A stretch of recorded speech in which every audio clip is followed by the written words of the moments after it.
उज्जैन के दौरे पर हैं आज सीएम और उज्जैन डेयरी टेक्नोलॉजी को लेकर संगोष्ठी का यहाँ पर एक आयोजन है। डेयरी टेक्नोलॉजी को लेकर संगोष्ठी का आयोजन किया गया है।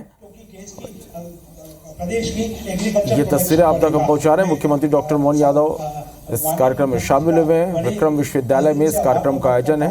राष्ट्रीय शिक्षा नीति 2020 में व्यावसायिक पाठ्यक्रम में डेयरी टेक्नोलॉजी शामिल है। बहुत बहुत धन्यवाद सर। मैं दो लोगों का यहाँ पर स्वागत में नाम देना चाहूँगी। ब्रिगेडियर सौरभ जैन जी हैं जो कमांडर हैं एनसीसी इंदौर से हमारे बीच में। मैं चाहूँगी आप अपनी जगह पर थोड़ा सा तो हमारे बीच में और तालियों से हमारे लिए गौरव का क्षण है कि आप हमारे बीच में हैं। हमारे बीच में लेफ्टिनेंट कर्नल विनीत कुमार जी जो कि कमांडिंग ऑफिसर हैं एनसीसी उज्जैन। बहुत बहुत धन्यवाद। कार्यक्रम की अगली कड़ी के रूप में हमारे विश्वविद्यालय का एक्टिविटी कैलेंडर यहाँ विमोचन होना है, तो मैं चाहती हूँ कि माननीय मुख्यमंत्री जी के हाथ से एक्टिविटी कैलेंडर यहाँ पर विमोचन होगा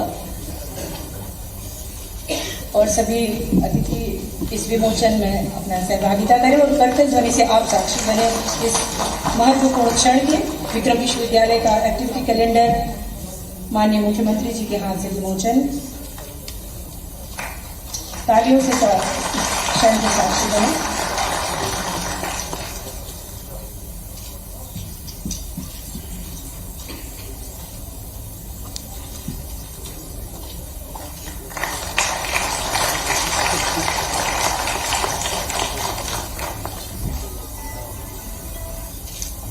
बहुत बहुत धन्यवाद सर। जैसा कि हम जानते हैं कि माननीय मुख्यमंत्री जी ने बहुत ही व्यस्ततम शेड्यूल में हमारे लिए समय निकाला है, इसलिए बिना किसी औपचारिकता के मैं माननीय मुख्यमंत्री जी को यहाँ पर अपने उद्बोधन हेतु सविनय निवेदन करती हूँ। माननीय मुख्यमंत्री जी और आप सभी माननीय मुख्यमंत्री जी को करतल ध्वनि से यहाँ पर आगमन हेतु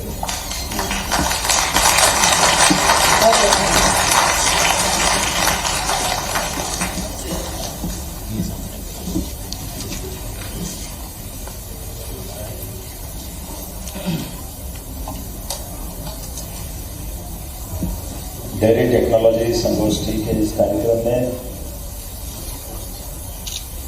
सुन के कितना अच्छा लगता है। बाबा महाकाल की नगरी और हमारे देश की पहचान दुनिया में दूध दही की नदियां बहा जाती है ऐसी माना जाता था। ऐसे में एक आज बहुत अद्वितीय दिन है जिस उज्जैन के इस विक्रम विश्वविद्यालय के इतिहास को लेकर के मंच पर विराजमान परम पूज्य बालयोगी उमेश नाथ जी महाराज, माननीय सांसद राज्यसभा, माननीय विधायक अनिल कालूहड़ा जी, माननीय कुलगुरु प्रोफेसर भारद्वाज जी, संभागायुक्त संजय गुप्ता जी, ईसी के मेंबर द्वय, मैं अपनी ओर से आप सबका स्वागत करता हूँ, अभिनंदन करता हूँ। हमारे लिए विश्वविद्यालय में नई नई विधा के माध्यम से अध्ययन अध्यापन का जो अवसर मिल रहा है, वाकई ये हमारे लिए सौभाग्य की बात है, अद्भुत बात। याद है मुझे कुछ समय पहले जब हमने एग्रीकल्चर का संकाय खोला था विक्रम विश्वविद्यालय में, कुछ रूटीन से हटकर भी चलने का निर्णय किया। इस अवसर पर आप सबका भी स्वागत करता हूँ, अभिनंदन करता हूँ। और समय के इस सिलसिले में बदलते दौर में भारत यशस्वी प्रधानमंत्री श्रीमान नरेंद्र मोदी जी के नेतृत्व में हमारे दुनिया का सबसे युवा देश अगर कोई है तो भारत। ऐसे में दुनिया के युवा देश में अपनी जड़ों से जुड़ करके आगे बढ़ने के रास्ते भी हमको खोजना है और मिले हुए रास्ते का बेहतर से बेहतर उपयोग करना है। उपलब्ध संसाधनों के बलबूते पर, भविष्य की संभावनाओं के बलबूते पर, उसमें हमारा मार्ग भी तय हो, हमारा लक्ष्य भी हम निश्चित करें और जिसमें बड़े पैमाने पर हमारी वैश्विक स्तर पर पहचान भी बने।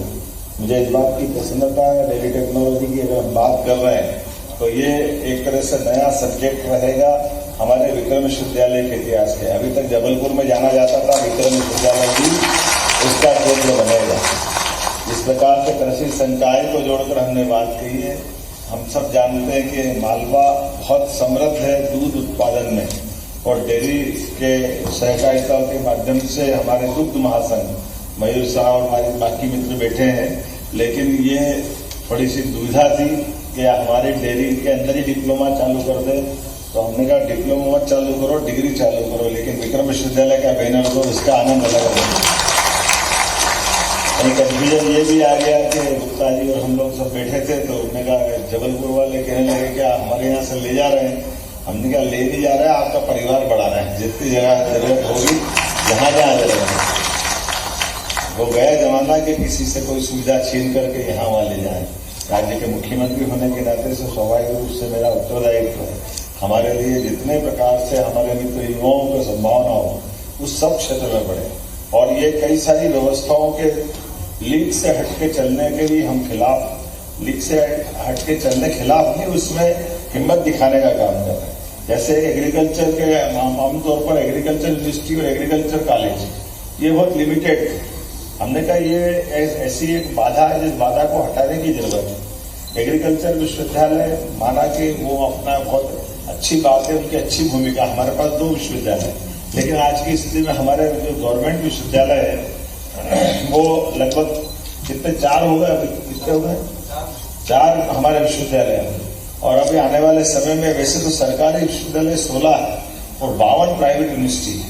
52 में से अधिकांश एग्रीकल्चर सब पढ़ा रही है, तो सरकारी क्यों नहीं पढ़ाना चाहिए? सरकारी में भी पढ़ाना चाहिए। जब कृषि आधारित हमारा प्रदेश है, कृषि में फूड बास्केट है, भारत में सबसे ज्यादा अब गेहूं उत्पादन करने वाला हमारा राज्य का स्थान बना है। सबसे तेज गति से आगे बढ़ने वाली एग्रीकल्चर ग्रोथ रेट भारत की, और भारत में हमारे लिए मध्य देश में जब हम 25% से आगे निकल रहे हैं, और ऐसे में भी जब दूध उत्पादन की बात कर रहे हैं तो दूध उत्पादन में भी हम पूरे देश में 3रे नंबर पे है। और आने वाले समय में यद्यपि ये बात सही है कि दूध का राष्ट्रीय औसत तो अभी हमारा 471 ग्राम का है, लेकिन मध्य प्रदेश का आज की स्थिति में दूध की उपलब्धता प्रति व्यक्ति 673 ग्राम है। लेकिन इसमें रुकना नहीं है, इससे और आगे बढ़ना है। कुल मिलाकर के देश के अंदर 9% हमारा कंट्रीब्यूशन है, तो जब 9% को 20% का लक्ष्य हमने लिया कि 20% तक हम ले जाने वाले हैं। प्रदेश के अंदर दूध उत्पादन क्षमता जब 20% बढ़ेगी तो हमारे लिए निश्चित रूप से डेयरी टेक्नोलॉजी से लेकर इसी प्रकार की चीजों की आवश्यकता पड़ेगी। जब हम दूध के उत्पाद को अपने प्रसंस्करण की तरफ ले जाएंगे, उनके बने हुए वैल्यू एडिशन के आधार पर अपने यहाँ न केवल आय बढ़ाने का, बाकी उपलब्ध संसाधनों के बलबूते प्रदेश को आगे बढ़ाने का बेहतर अवसर ढूंढेंगे। जब हमने अपने किसानों की जीवन की, उनकी आय की व्यवस्था बढ़ाने के लिए एग्रीकल्चर में किसान को मूल रूप से हमको किसी भी किसान के लिए जीवन में बदलाव करना है, तो जैसे हमने पारस पत्थर नहीं देखा है, लेकिन पारस पत्थर को अगर अपनी आंखों से दूसरे रूप में देखें, किसी भी खेत में पानी मिल जाए तो पारस पत्थर का रोल अदा करता है। खेती के अंदर पानी मिल जाए, जब बिजली मिल जाए तो किसान अपने आप में सोना उगा लेता है, उसकी अपनी क्षमता से वो अपनी एक पहचान बनाता है। तो अभी हमारी कुल प्रदेश की वर्तमान के आधार पर अगर देखा जाए तो 48 लाख हेक्टेयर क्षमता हमारे प्रदेश के अंदर है। हमने तय किया कि 5 साल के अंदर 1 करोड़ लाख हेक्टेयर क्षमता मध्य प्रदेश में सिंचाई का बढ़ाएगी। जब 1 लाख हेक्टेयर किसानों की हमारी क्षमता बढ़ेगी, लेकिन न केवल एग्रीकल्चर में बल्कि किसानों के लिए दूसरी आय बढ़े के माने पर दूध उत्पादन की होती है, और दूध उत्पादन में भी अलग अलग प्रकार से। तो हमने कहा ये प्रदेश के अंदर 9% से 20% ले जाएंगे। तो जो दूध के लिए अभी तक हम फसलों के लिए उनको उत्पादन या बोनस देते थे ताकि वो फसल अधिक फसल अंतर्वर्ती चक्र के आधार पर भी लगाए, लेकिन अब हमने कहा कि दूध उत्पादन के दूध अधिकतम वो उत्पादित करे तो दूध के प्रति लीटर भी सरकार उसके दूध के क्रय के आधार पर हमारी विपणन व्यवस्था को सुव्यवस्थित बनाते हुए उस पर भी बोनस चालू करेगी, ताकि किसानों की आय बढ़ा करके उनके जीवन में बदलाव लाए। तो जब दूध उत्पादन क्षमता बढ़ाने के लिए बहुत सारे प्रयोग हम करने वाले हैं, इसलिए बहुत सारे प्रकार से मैं आज समय की कमी है क्योंकि हमारे माननीय केंद्रीय मंत्री प्रहलाद जोशी जी आ चुके हैं। मैं उनके साथ एक और कार्यक्रम में जाने वाला था, फिर भी मैंने कहा जो एक तय कार्यक्रम में आज हमारा इसका आनंद आना चाहिए।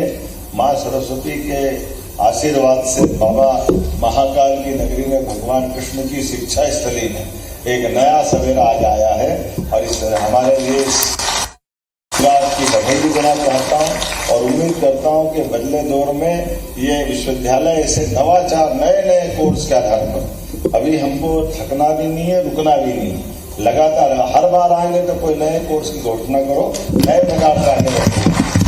अभी मुझे एक संभावना दिखी है, जब यहाँ अपने माननीय कुलगुरु ने कहा हमारे एनसीसी के वरिष्ठ अफसर यहाँ मौजूद है, जिन्होंने कहा यहाँ ट्रेनिंग इंस्टीट्यूट की जरूरत है, अगर आप जगह दिलवा दोगे तो हम यहाँ ट्रेनिंग इंस्टीट्यूट डालेंगे। तो हमने कहा जरूर डाल दीजिए, क्या प्रश्न नहीं है। भूमि सगले भूमि गोपाल क्या फर्क पड़ता है हमारे लिए, क्या सबसे क्या बात है कि एनसीसी भी यहाँ अपने ट्रेनिंग इंस्टीट्यूट डाले, जिसके बलबूते पर हमारा तो विक्रमादित्य राजा भोज का बहुत अलग समृद्ध इतिहास है। तो यहाँ हमारे एनसीसी के बच्चे अपनी देशभक्ति के माध्यम से अपने कला कौशल के आधार पर अपनी एक मिसाल कायम करें, ट्रेनिंग इंस्टीट्यूट में अलग से भूमिका अदा करें। मैंने आपको भी इस नाते से कहा कि जब मैं शिक्षा मंत्री था तो एनसीसी और खेल इसको हमने डिग्री कोर्स में स्थान दिया था। ये केवल एक्टिविटी नहीं, ये आज के समय में बदलते दौर में ये पाठ्यक्रम का हिस्सा है।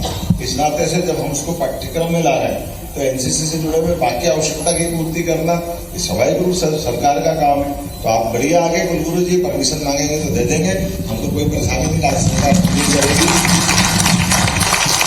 मेरी अपनी ओर से आने वाले समय में ऐसे और अच्छे काम आप करते जाएं। पुनः आज आपके इस अवसर पर आपको बधाई, बहुत बहुत धन्यवाद।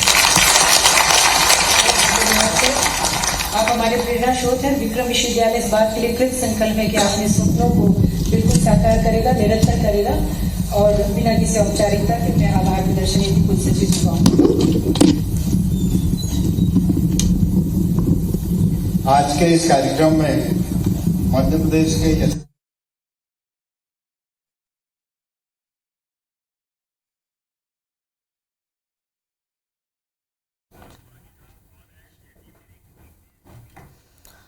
तो उज्जैन से ये लाइव तस्वीर में आपको दिखा रहे हैं, जहां डेयरी टेक्नोलॉजी को लेकर संगोष्ठी का आयोजन किया गया और इस आयोजन में मुख्यमंत्री डॉक्टर मोहन यादव ने शिरकत की है।